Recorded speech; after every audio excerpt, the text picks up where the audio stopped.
Everyone, and welcome to the Riverfront. This is episode number 497 of the world's most dangerous podcast, where we discuss the Cincinnati Reds and occasionally Chris DeNorfia. I'm your host, Chad Dotson. With me again this week, your friend and mine, Nate. How are we, Nate? I am stellar. It's a beautiful day in Virginia. Fall baseball weather. It's got me thinking about the playoffs. Ooh, Is that something? We're talking about playoffs? I mean, We're talking about playoffs? Yeah, we are. And we're going to talk a little more about that soon. But before we go any further, like, subscribe, follow. If you're watching on YouTube, hit the like button, smash the subscribe button. Go find us on your Apple Podcast, Spotify, I don't care. Wherever you listen to podcasts, we're there. Go find us. All right. And then thanks to our Patreon family, patreon.com/riverfront. Cincy, if you want to go a little deeper, help keep the ship afloat, maybe get a couple of rewards, goodies in the process, come on over and join us. Now, Nate, you excited about the live show we have coming up? I'm starting to get really jazzed up. I don't know about you, but I've been talking to some of the gang, some of the hosts, as well as people on the Slack channel. And, I have no idea what to expect. None of us have ever done anything like this before, but being able to get to spend some quality time with, the Reds fans that we interact with so much on a day-to-day basis, and to get to be back in Cincinnati when the team is not horrible. I'm got a great lineup too. Yeah, no, it's going to be fun. Looking forward to it. We talk to a lot of these guys every single day, so some of them it's going to be putting faces with names, which could be good or could be bad. I'm not sure how many of these faces I actually want to put to some of these names, but that's a different story entirely. It doesn't matter. I'm going to be polite to your face. Yeah, it's exciting. It's been a while since I've done anything like this. We've never done a live podcast like this, but we've had occasional get-togethers over the year, but this is like a second level one, and I'm excited about it. Podcast, hang out at the bar, and then head over to a ball game. Gonna be a good time. So, what are the details, Nate? What are the specifics of this programming? So it is going to be Saturday, September the 9th, 4 p.m. at the Stretch, right across from the ballpark over at the Banks. They will have plenty of beer. So honestly, if I'm being honest with you, Chad, what I'm most excited about is getting the drink of beer with the podfather himself, Bill Lack. Do you think Bill Lack will drink a beer? I'm not sure. I've never seen him drink a beer. Rumor has it he's been known to have one or two on occasion. He's had one or two. Pumped about that. And then we have a pretty cool cast of characters that are going to make some appearances. Besides you and I, the Podfather will be joining. We hope to get a couple other of the regular Riverfront Red Show contributors to hop on if schedules allow. Tim and Ben from Late Night Reds are going to be there. I'm really pumped to see those guys. Joe and Greg from the Riverfront Bengals Show. And then maybe little Carlos Guevara. Oh, surely not. Maybe if Chad invites him, he's been known to forget to invite him to things on occasion. But on top of the Riverfront family, we've also got some awesome people in the podcast sphere. James Rapine from Locked On Bengals and Jeff Carr, both friends of the show. Jeff over at Locked On Reds are going to come on and talk some shop with us. It's also the weekend before the Bengals opener, so lots to talk about, a lot of buzz, a lot of great people, a lot of people more qualified to be doing it than you and I, but there will be. Exactly. And so for Carlos, the show is going to be at 4:00 p.m. beneath the tower out there at Kings Island, right at the bottom of the tower. Now, for the rest of you, it's not going to be there. Party at the Moon Tower. Party at the Moon Tower. You should and we are with and get in with us, but that's all right. We'll deal with that later. And of course, we are going to head over to the game afterwards. Hopefully watch the Reds beat up on the stupid Cardinals, because I can't think of anything better to do on a Saturday than watch the Reds beat up on the stupid Cardinals. Yeah. And Chad, if you're going to do that, you should probably give a shout to our sponsor, SeatGeek. It's a scientific fact that if you are a regular listener of the Riverfront, you are 20% smarter than the average human being. So I don't need to explain to you how SeatGeek works. But by using the code Riverfront, one word, you can get $20 off your first purchase. They're just throwing money at you to come watch what we hope and pray. And there's a viewer mail question about this later. Is Joey Votto on the field? We're praying. Please, so please. Come out, hang out. We're going to announce what section we're in soon. And I'm gonna be in a festive spirit. It's gonna be lively. It might get a little bit rowdy. I might miss my flight the next day. I don't know, but there's one way to find out. Yeah, and if you can't make it to the show but you can't make it to the game, that's fine too. Well, we're going to get some seats, but we're mostly going to post up somewhere around the stadium. We're not going to just hang out in our seats the whole time. It's a place where we can hang out and talk. So it doesn't matter where your seats are. You can come join us. All right, Nate, I think we should probably get into the news of the week. Are you okay with that? There actually was some. So yeah, let's do it. There was a little bit of news, but most of the baseball was really not fun, not good. And so I'm just telling you now, we're going to ignore most of that. I don't want to talk about most of it. So we're going to get you up to speed, but there's a lot of other things that are more interesting to discuss. But to kind of, reset here where we are, the Reds are in third place at 69 and 66. They are 6 games behind the Milwaukee Brewers out of first, but they're only 1 game out of the final wild card spot. So yes, they lost 3 out of 4 at Arizona. Yes, they lost 2 out of 3 at San Francisco. They were nearly no hit one of those games, but the Reds are home. They have a 10-game homestand upcoming here. The next 4 against the Cubs, who they're fighting not just in the division, but also in the wild card race. And so what I'm telling you is a 10-game homestand where the games are meaningful. The Reds, again, alert, do not be alarmed, but it's true. The Reds are playing meaningful baseball in September. So yes, be frustrated at some of the bad baseball we've seen here recently. The Reds are above 500, and they are legitimately in a playoff race. Yes, it's expanded playoffs from what it was when I was, a young tyke. But it's still, but who cares? The Reds have a shot at postseason baseball, and that's going to be fun until they don't have a chance. We're going to be happy about that. So, thoughts, Nate, about the Reds playing some meaningful baseball? I think you said something important. Let's not lose sight of the forest for the trees here. I mean, it is the last day of August. So when this publishes, it'll be September, and the Reds are right in the absolute thick of a playoff race. Your Cincinnati Reds, Chad. This is not a sentiment that we have felt very often. It's not just outside of, out in the realm of possibility. It could happen. Like you said in your article this week, the season ends today. The Reds do not make the playoffs. But tomorrow we could wake up, or Saturday we could wake up, and that might not be the case. They could be right there. The boys have been scuffling, so we can't ignore that completely. We don't have to talk a ton about it because it's not been a lot of fun.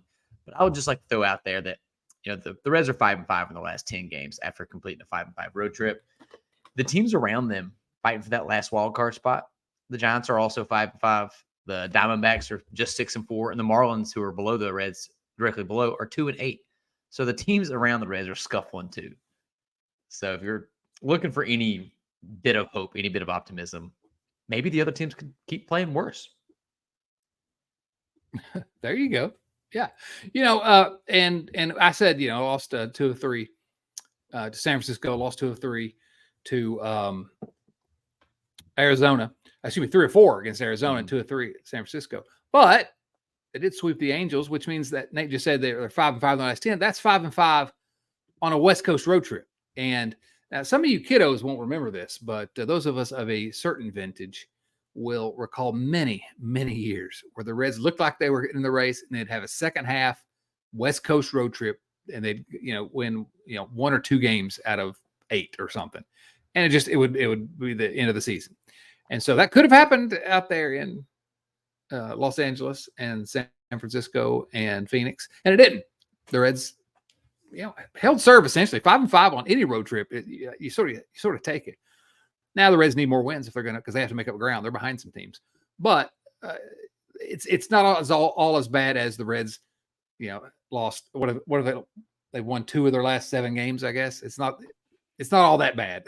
Even though it looks not good. It looks bad on the field. It's not good, but I don't know. I'm trying to I don't know.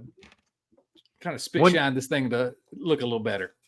Yeah, it's been the same old story too, which has been a little bit frustrating. Sort of the tale of two halves. The offense carried the team. They're averaging like 6 runs a game. They're in Ellie's first month in the big leagues, and now they're just not scoring runs. When they score 4 runs, they tend to win the game.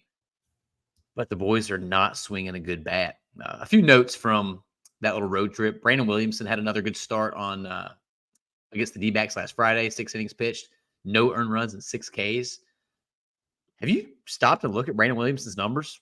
Even after he had one kind of rough start after that? My Yeah. guy's Yeah. He's got a 4.2 ERA, a 110 ERA plus, and a 1.236 whip. You know how much I love whip. And when the book on you is that you can't find the strike zone and you come up to the majors and keep that whip below 1.3, we have seen some serious progression out of that young fella. Oh, without question. There are so many of the rookies we've talked about all season long, obviously, and so many of them have been fantastic. I'm not sure I am more surprised at the performance of any Reds rookie as I am at Brandon Williamson, because Williamson came. He's 25, so but he was never a top prospect. He came with a little bit of upside. I think coming into the season, many of us thought that's a possibility that guy's could be a decent 4 or 5 starter at some point in the big leagues. But it was just horrendous. I mean, and they were ready to hand him the 5th starter role out of spring training, and it was just horrendous. Awful. Goes to AAA, and he's just absolutely awful.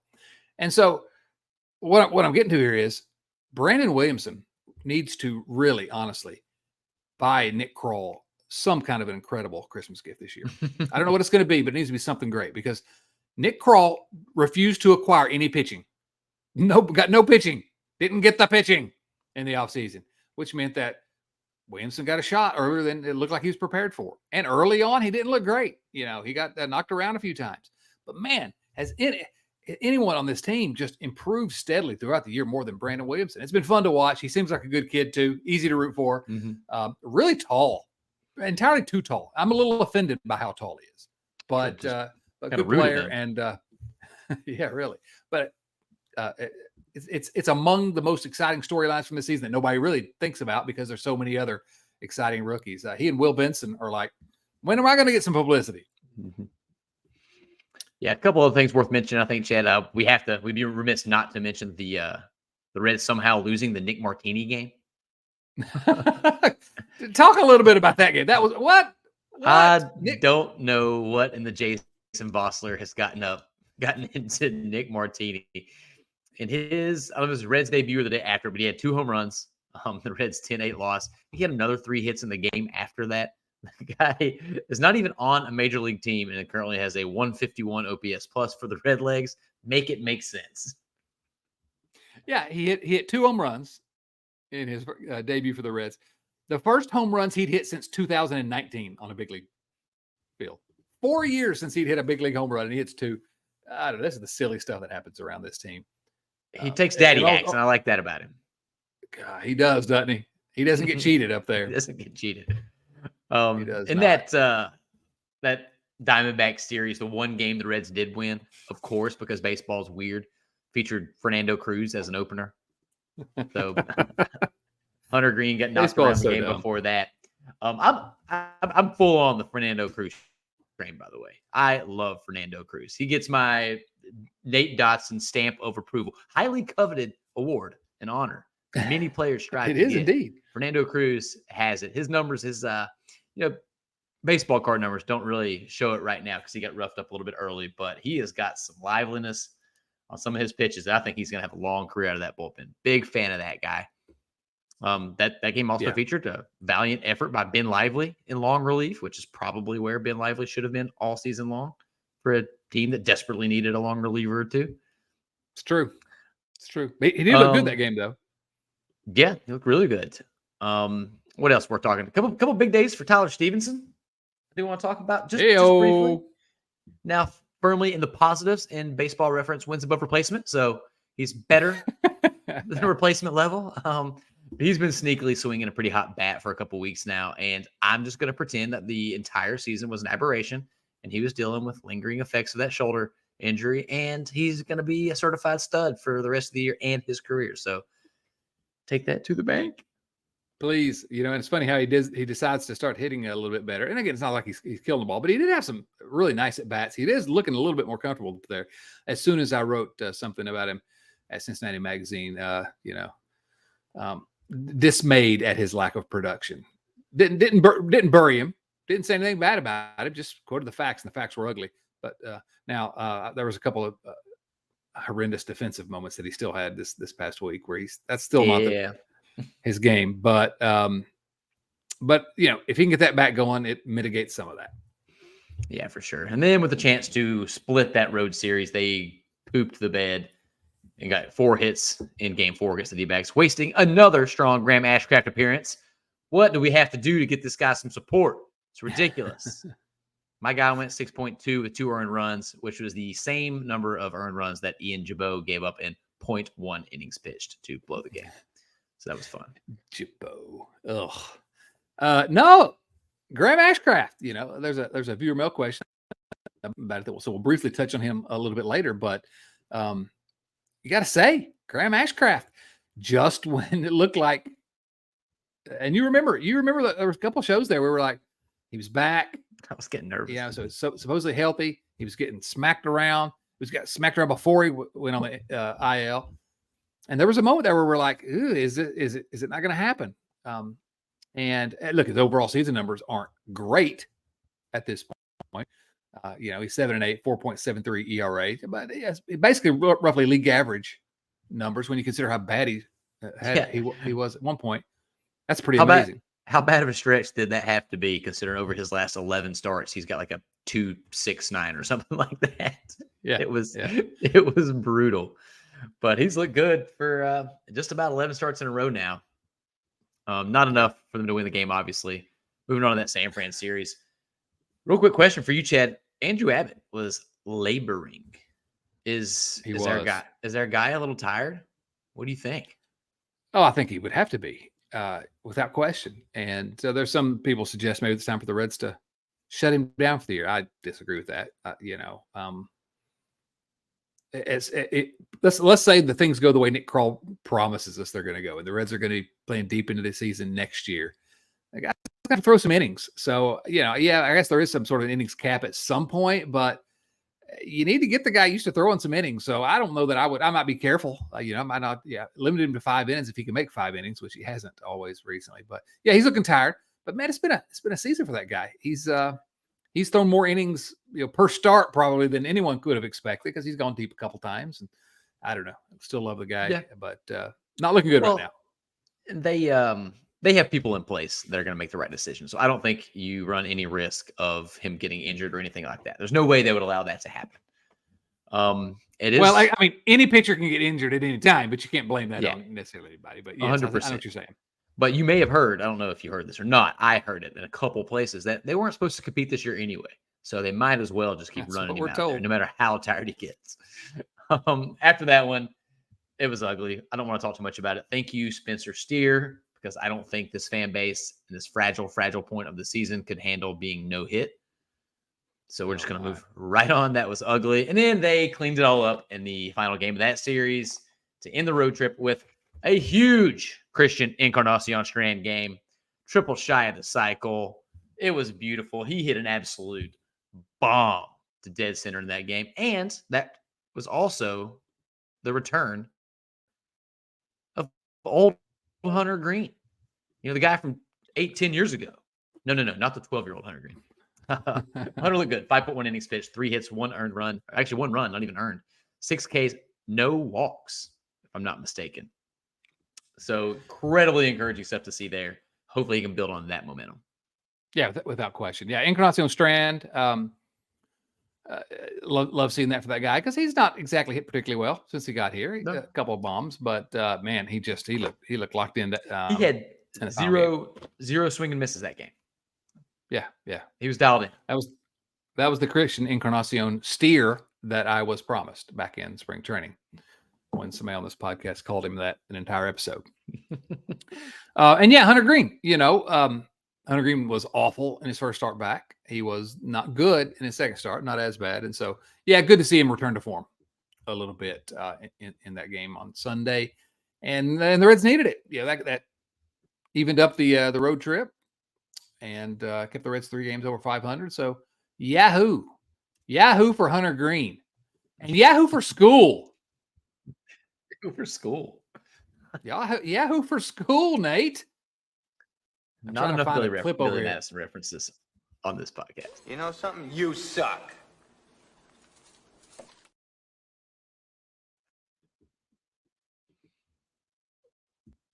Oh, Billy boy. All right, Nate, that's enough of the nonsense that went on the field. Let's talk about what happened today, if we shall.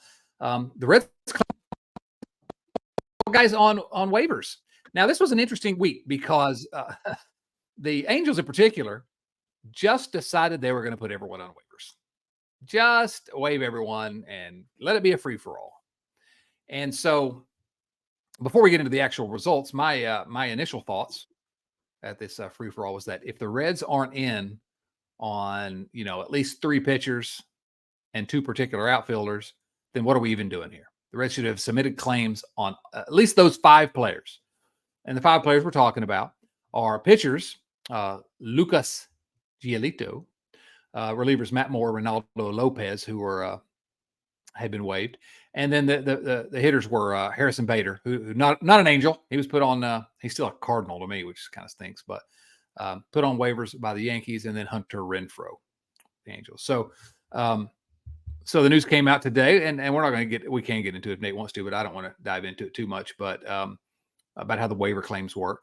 But the Reds were able to claim 2 of these players. Harrison Bader, Hunter Renfroe are now Cincinnati Reds. And we can talk a little more about who they are, what they mean to the team here. But this is a good thing. Am I right? 100%. Yeah, the Reds are better now than they were even a few hours ago as we are recording this. The outfield's been a sore spot all season long. Both these guys improved that. Harrison Bader as an elite defensive center fielder, and then a solid platoon bat. And Hunter Renfroe is just better than offensively than most of the guys that have played outfield for the Reds this season. He's even having a little bit of a down year this year, and he's still got a 97 OPS plus. He's been above 100 there for most of his entire career. Definite upgrade. He's going to benefit from playing in the friendly confines. I'm really pumped about having both these guys in a uniform for the rest of the year. And even though, go ahead. Okay, even though Bader is basically a Cardinal in my eyes. Well, listen, it's important to acknowledge that Harrison Bader is first team all punchable face. I don't enjoy looking at that guy at all. And I hope he's not a Red in the future, unless he's awesome, I guess. Then I don't care. But I don't like looking at that dude. Right. So the Reds will pay a prorated amount of their salary through the rest of the year. It looks like it's going to be around $3 million total. So it's really, really, really cheap for 2 guys that can really help the team. Bader in particular, really, obviously defensively, he's better than TJ Friedel. We'll see how much time he gets in center field, but he's the Gold Glover out there. Not that TJ Friedel's bad. Friedel's the Reds' best defensive outfielder, but it'd be really interesting to see how they use him. But Bader in particular, he has an incredible, his splits against left-handed pitchers. The dude mashes left-handed pitchers, something the Reds need. So, unequivocally, good moves. I'm glad the Reds did it. Anything else to say about those 2, Nate? Just that Renfroe, definitely better versus righties, but not a major liability versus lefties either. He's currently the Reds leader in home runs, so that's fun. And the guy is a legitimate stallion at Great American Ballpark for his career. So hopefully with this 10-game homestand coming in hot, he can get out the gates and slap a few long ones for us. Yeah, without question. So again, now I didn't see this, and so maybe it's just one of these things where people are arguing against straw man, and it didn't really happen. But I saw a few people just sort of mentioning offhandedly that, can you believe Reds fans are complaining about the Reds getting Bader and Renfroe? Well, yes, I could believe it. Reds fans, we are known to complain about a lot of things. I didn't see anyone actually complaining, so I hope that wasn't actually happening today. I don't know if you saw any of that, but I don't know what I literally don't know a single thing you could complain about with these two separate waiver claims. I saw people complaining that the Reds didn't get any of the pitchers, and I just imagine that most of them, like me initially, didn't quite understand how the waiver process worked. They put claims in on all the pitchers you mentioned. Is my understanding. Yes, outbid by Cleveland. I don't know why they even went after those guys, unless they were just trying to test them out to convince them to sign their free agency. But I did see some people that were just giving Nick Krall all the credit in the world for fleecing Major League Baseball and getting this talent whilst giving up no prospects. I'm Blew glad I my didn't see mind. that. Oh my God. It's like the Reds still don't have the pitching. And as Really. Joe Seth Shaner mentioned to me, let's remember that at the deadline they were in first place, and now they're not even in the wild card. So Yes. good Right. call. Exactly. Yeah, it would be way bigger. It would be a scandal if Carl hadn't actually just said, "Yeah, we'll take those guys if they're available. Yeah, we'll take them." That's all he had to do. He had to do nothing. Just I mean, they're we'll take them. Practically free when it comes to baseball transactions. And yes, the sources have indicated that Carl did put in a claim on those 3 pitchers. So, but the Guardians were higher in the waiver order, and so they got him first. Yeah, again, I don't know why we're not a Cleveland show here, so we won't talk about that. But that's really strange why I guess they won a couple games against the Twins over the weekend. They decided they're still in the race, but so unfortunate. Would have helped the Reds if they'd gotten those guys, but it does not show that Carl's a genius because he had to do nothing and just say, "Hey, well, thank you." I mean, that's it. It doesn't. It's not an argument in his favor, but it's not an argument against him either. But it doesn't mitigate the garbage trade deadline disaster that he had that has led us to where we are. But good vibes only. Good vibes only, Nate. We have Harrison Bader. Yay. Hey, maybe it injects a little bit of life into the clubhouse. I'm going to pretend that that's a real thing too. The guys are about to go on a tear. I mean, what happens if they win 3 out of 4 against Chicago? Oh man, can you imagine? The place is going to be rocking. It'd be exciting. It'd be exciting. We'll be there. All right, we will. That's right. That'd be fantastic. So the Reds to make room for Renfroe and Bader, they designated for assignment Michael Ciani and Alejo Lopez. Alejo Lopez had just been called up, and Ciani sent down, and so now they're both been designated for assignment. Yeah, I know. R.I.P. Actually, my sweet prince. You've always been a fan of Alejo Lopez, and I know he appreciates it. Tony Santillan was also designated for assignment. Remember when we thought he might be a reliever? I thought he was going to come and save the bullpen. That's what I was told. Yeah, that's what I was told too. That's what I probably said. I don't know.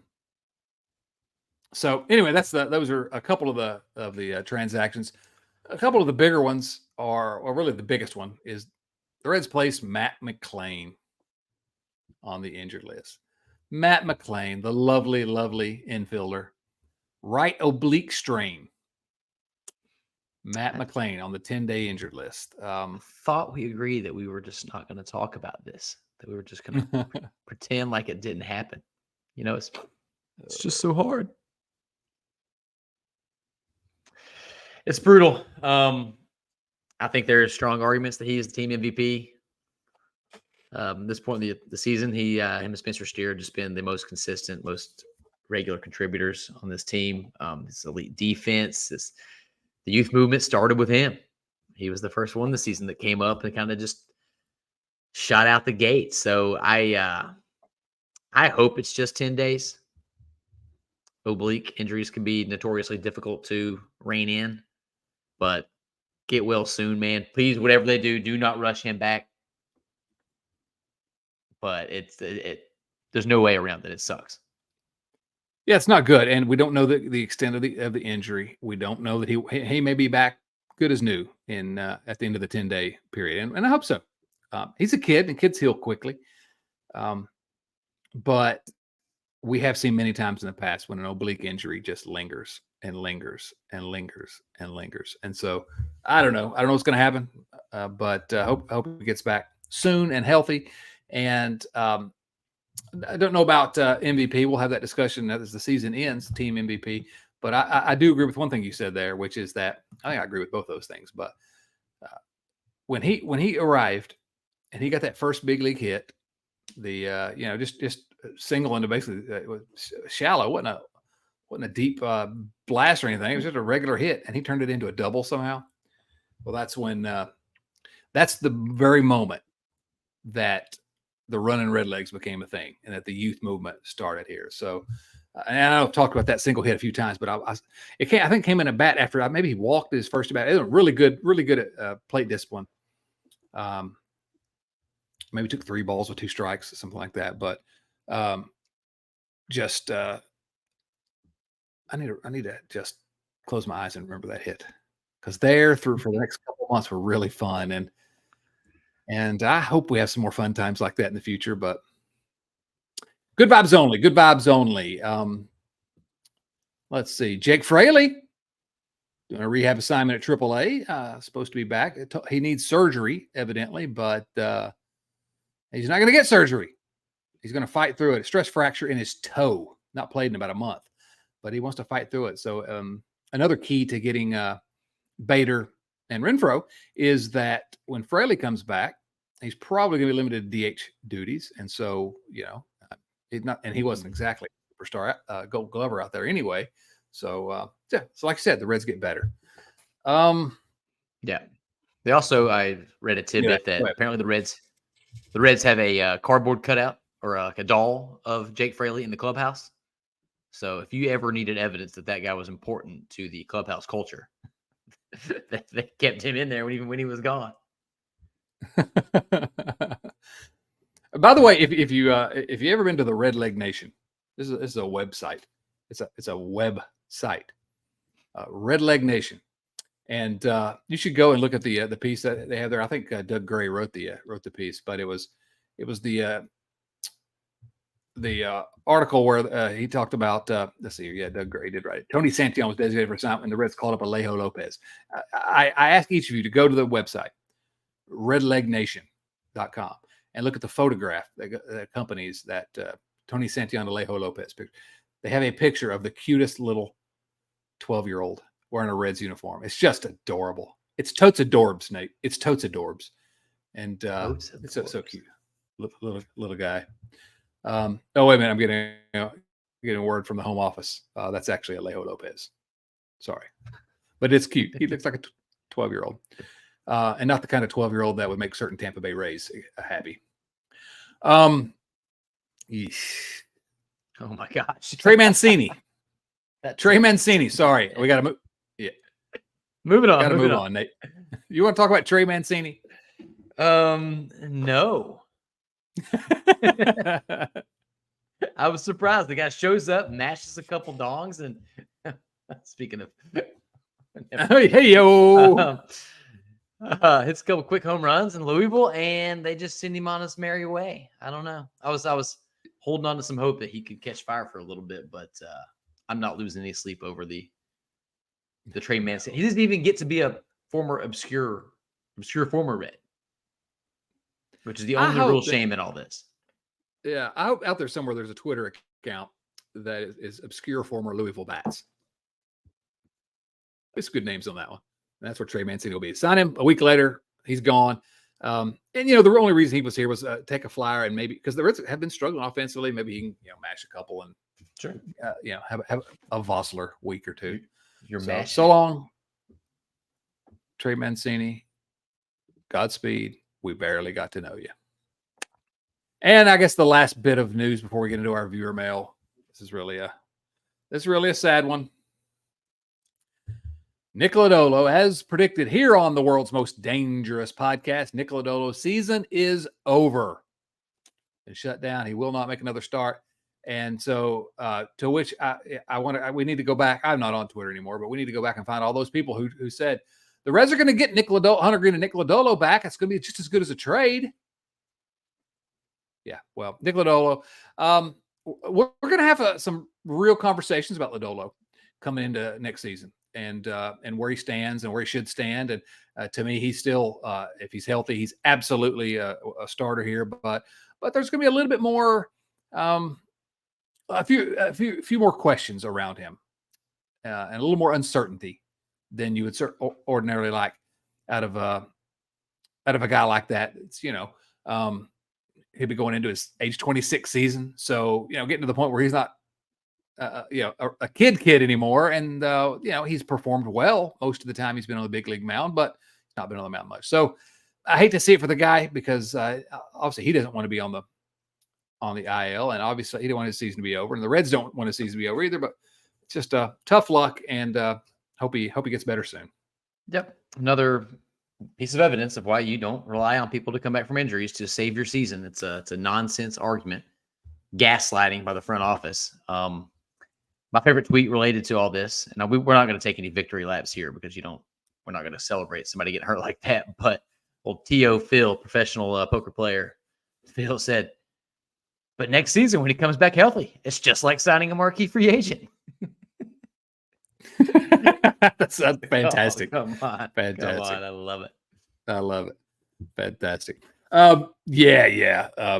That's just sad. That's just nothing good to say about it. So, but get well soon. The Reds are in the thick of a playoff race on September 1st. Let's go. Is this true? I have it. Is this true? On good authority. Oh my goodness. I can't believe it. Man. So maybe to celebrate, we should answer some viewer mail questions. Seems like the logical next step. All right. Hey, stud. I forgot what that video said, and so I had to hit play so I could remember. We've gone off the rails here, Nate. I think we've gone off the rails, don't you? 36 minutes in, that's about the latest we've ever gone off the rails. That's pretty good. That's true. So, all right, let's answer some viewer mail questions. These questions, as always, come from our friends at patreon.com/riverfrontcincy.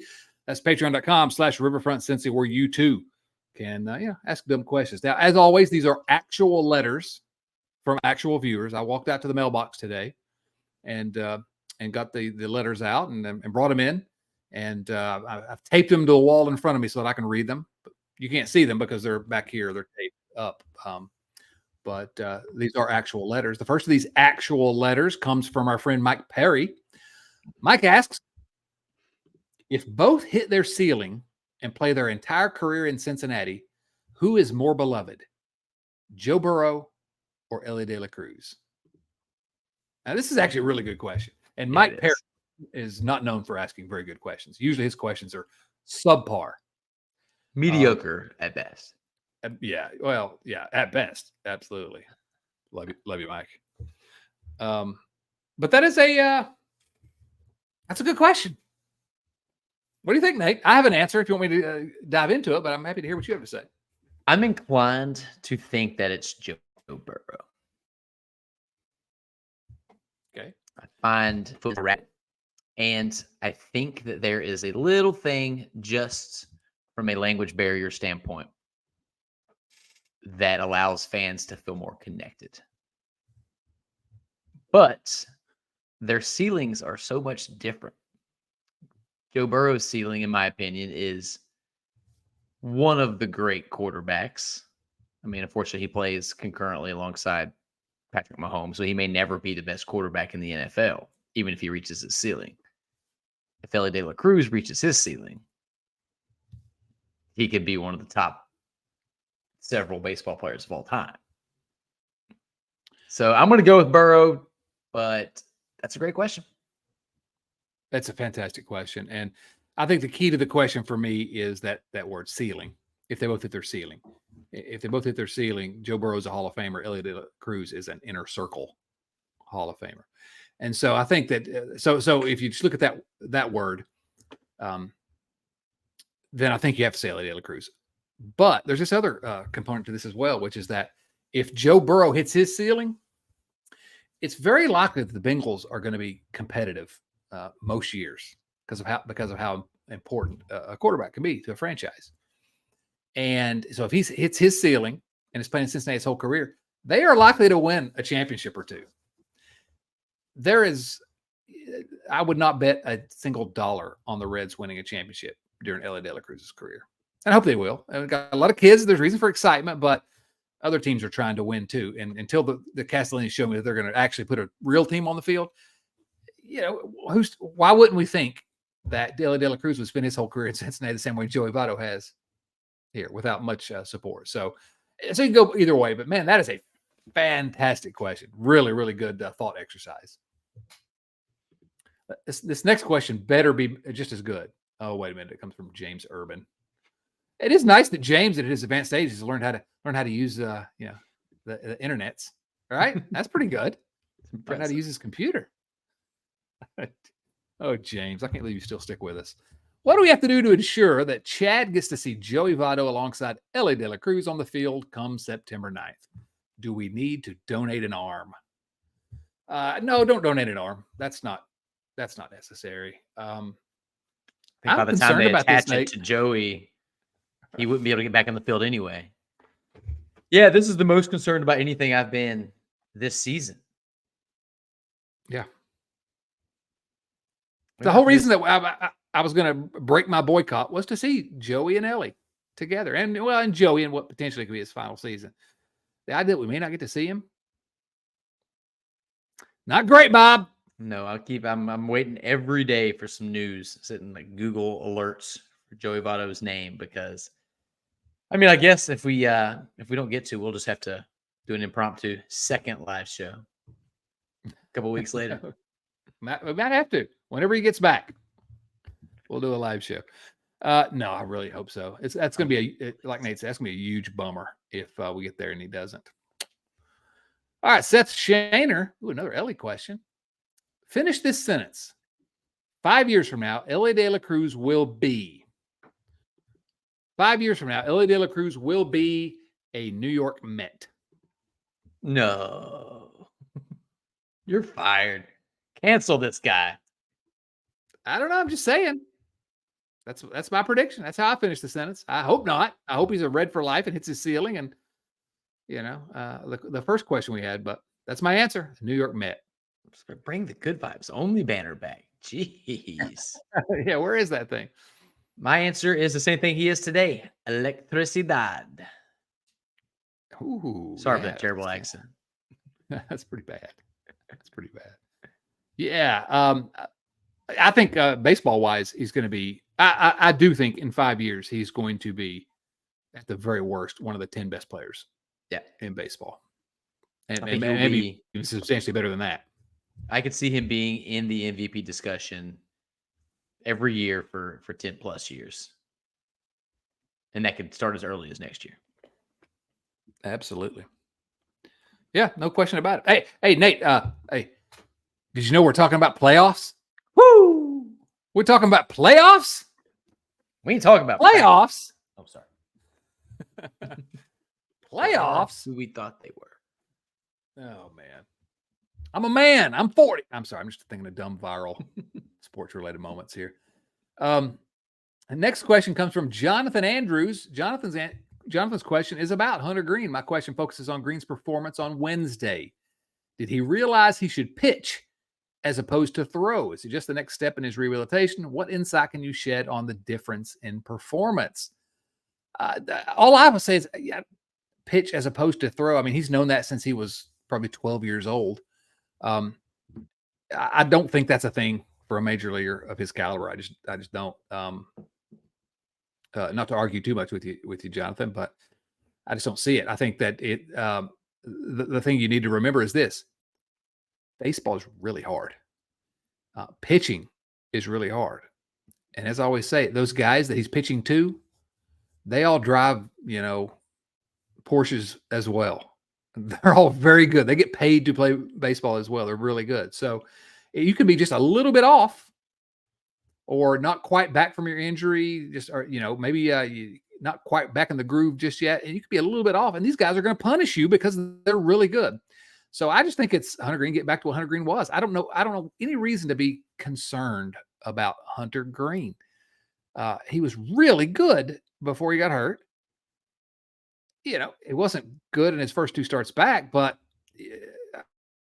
I'm not going to say 2 starts and, oh my goodness, I'm terrified about Hunter Greene. And that's not what Jonathan was saying either. But I have heard many calls, many people saying these words out loud, as if, you should be thrown in jail for saying these words out loud, but that Hunter Greene is already a bust. I've literally heard multiple people say that.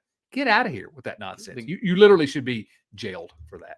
Yeah, people have been calling for him to get sent to the bullpen. Jonathan, his average velocity was down on his best outing by a couple miles an hour. So whether or not that was a conscious decision or that first game back could have been pure adrenaline. But if it was a conscious decision and it allowed him to locate his pitches better and get a little bit more movement, then if that's what you're saying and he figured something out, I hope so. I hope it's something that he can replicate and do over and over and over, and we get this more recent vintage as opposed to the previous two. But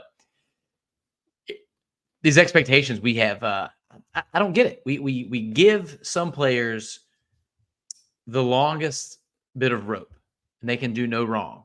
And Hunter Greene, who has outperformed almost all of these other players, has the shortest rope of all. It boggles the mind to try to figure out why that might be. I don't like the answers that I come up with, but Hunter Greene has been awesome in his young career. And we always love to talk about these ceilings, and we talk about Ellie, and we talk about these hitters. Outside of Ellie, Hunter probably has the highest ceiling of any of the young guys. So let's just without question. Yeah, without question. Keep appreciating what he's been doing. Not get too worried over a couple bad starts. And Jonathan, to answer your question, yeah, I hope that's it. I hope it's something that he can control more so than just a flash in the pan.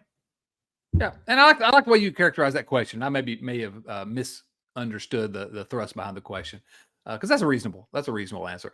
But yeah, I mean, Hunter Greene, his ceiling is Justin Verlander. I mean, the guy is. Don't even get me started. All right, next question comes from Corey Ryan. Corey Ryan, this is a bit of a wordy one. Corey, taking a page out of our friend Rich Thompson's playbook.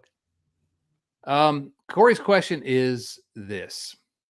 And by the way, if you listen to last week's show, Corey had a question about the Teenage Mutant Ninja Turtles. You've heard of the Ninja Turtles, Nate? A little bit. So Corey's following up. Well done, gentlemen. The assembled turtle team of Master Splinter, Joey Votto, Adam Dunn, Kevin Mitchell, Billy Hamilton, and Yasiel Puig have fought well today. And even better, not a single one of them have vomited on Chad to this point. Yeah, if you didn't listen to last week's episode, you missed that story. As the last of the henchmen fall, you notice a shadowy figure wearing hockey gear in the background. He looks angry, maybe even offended. He scribbles a big letter A in the dirt and then slinks back into the shadows. No time to dwell on the shadowy character now. While victorious today, this was only the first act. You now must face 4 of the biggest Reds villains, past or present, for your true test. Who do you name as the Reds' top 4 all-time baseball villains? All right. You want to take the first one? Because I lost my breath reading that. I wish we could call Tim Daniel in for this, because this is That's true. right up his alley. First Reds villain, all-time Reds villain. I am going to go with, for me, the most notorious Reds killer of all time, Bill Hall, former Milwaukee Brewer Bill Hall. I have bad vibes only when it comes to Bill Hall. And he scares me like a true villain should every time he stood in the box. So Bill Hall's my first-round choice. Yeah, absolutely. For me, the next one is a former Red, Ryan Madsen. Oh, he's the greatest villain in Reds history. I mean, the guy's he's evil. I mean, he's just evil. He's not a good person. He's really a bad person. He's cold-hearted. He's just you don't want him living in your neighborhood. Now, none of that is true. I don't know anything about Ryan Madsen personally, but the Reds signed Ryan Madsen to be a closer, which was going to allow them to put young superstar Aroldis Chapman in the starting rotation. And oh, what a starter he could have been. Ryan Madsen gets hurt almost immediately in spring training. Dusty Baker says, well, we're going to send Aroldis back to the bullpen, and the rest is history. Aroldis has had a very, very good career out of the bullpen, and he was great for the Reds. 4-time All-Star for the Reds out of the bullpen. But I will never forgive Ryan Madsen because I just wanted to see what might have been. Maybe he couldn't have been a starter. Maybe he wouldn't have developed well enough. But, man, we'll never know at this point. So, Ryan Madsen, you're dead to me. There we go.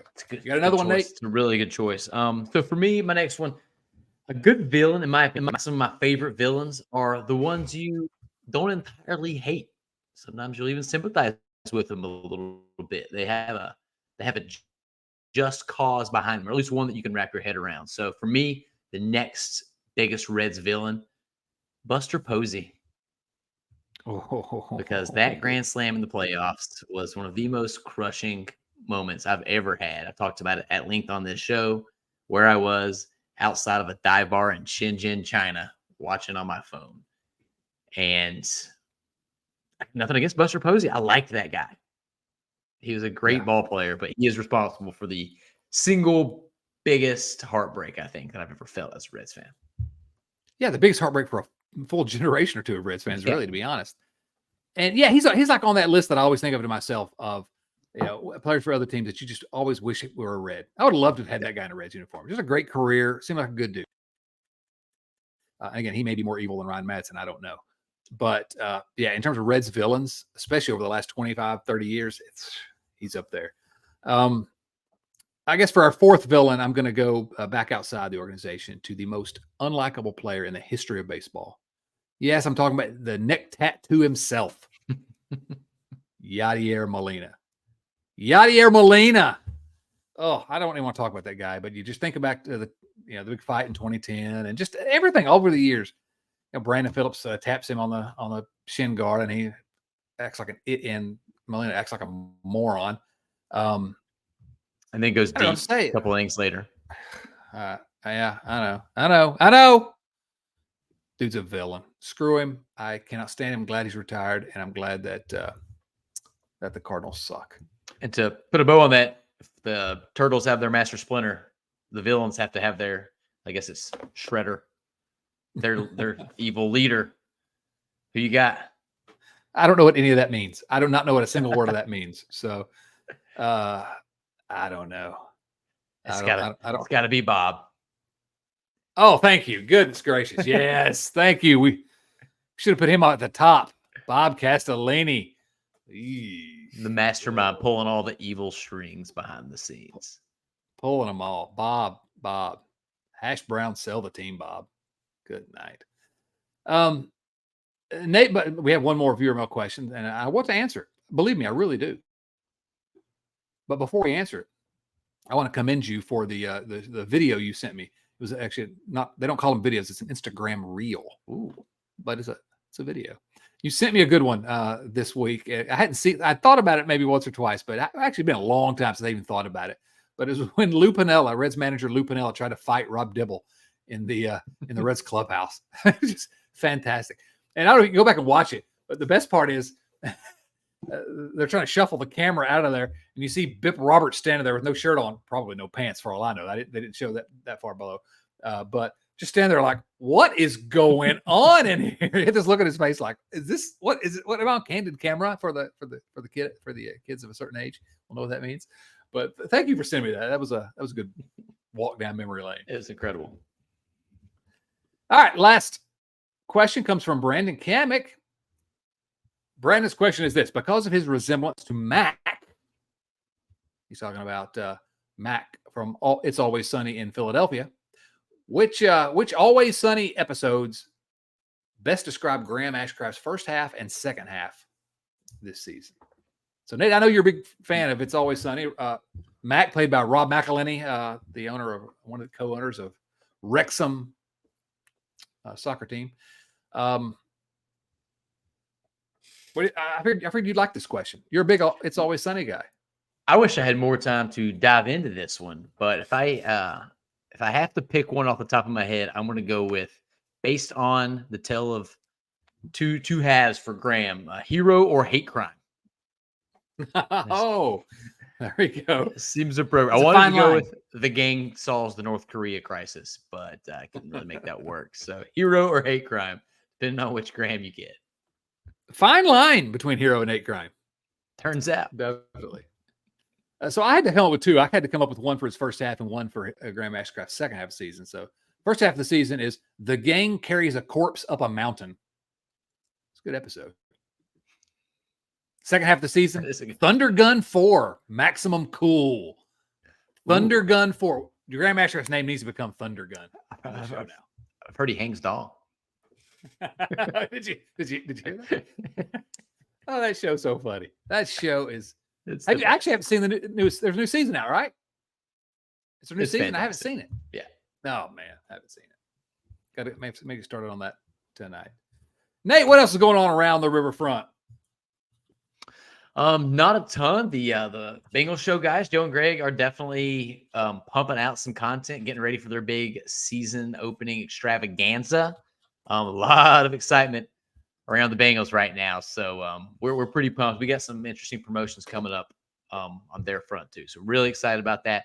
Tim and Ben still crushing it. Late Night Reds every Sunday night, doing live stuff, shows. Or Tim's working with potentially another Q&A session with Mr. Drew Stubbs, who had such a good time his first round that he wanted to come back for more. And other than that, Chad, we're really close. If you go to the riverfrontcincy.com, we are now covering a lot of the Cincinnati area college athletics scene.